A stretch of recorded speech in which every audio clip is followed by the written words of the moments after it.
71 সালের ঘটনা কি ছিল?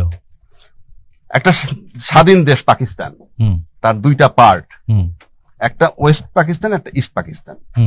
আন্দোলনটা কি ছিল? বৈষম্য। সহজ করি, বৈষম্য। পশ্চিমারা আমাদের উপরে বৈষম্য শুরু করলো, আমরা আন্দোলন আমরা কি করলাম? বৈষম্য মানলাম না। ফলাফলে তারা স্বৈরাচার হয়ে গেল। দেশ কিন্তু একটা, দেশ কিন্তু দুইটা না। এইটার স্বীকৃতি হিসেবে পরবর্তীকালে দেশ ভাগ হইল, স্বাধীনতা যুদ্ধ হইল।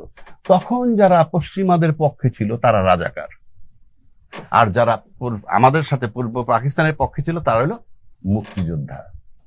পশ্চিমারা কি করছিল? দেশ তো তখনও ভাগ হয় নাই, যুদ্ধ চলছে।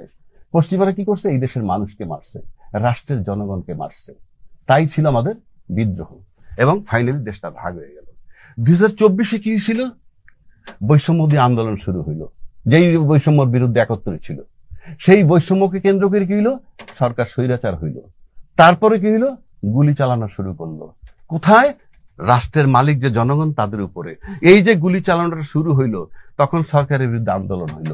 তখন যারা ওই সরকারের পক্ষে সোশ্যাল মিডিয়ায়, নিউজ চ্যানেলে, রাস্তাঘাটে বা বক্তৃতা দিয়া যে আমরা দরকার 1 মাস ব্যবসা করবো না, ব্যবসায়ীরা, ওই সরকারের পক্ষে যারা ছিল তারা নিঃসন্দেহে রাজাকার। আর যারা সেই সরকারের বিরুদ্ধে মাঠে দাঁড়াইছিল, বুকের তাজা গুলি নিছে, তারা মুক্তিযোদ্ধা। এর মানে 71 একটা বিলীন ঘটনা। সেম 24 রাখেন, 71 সেম হয়।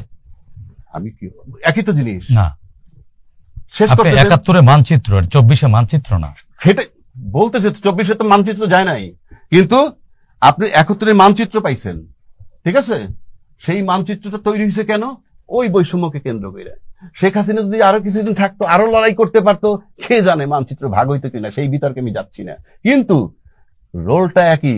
সরকার চেপে বসছিল জনগণের উপর, একইভাবে এই সরকার চেপে বসছিল জনগণের উপর।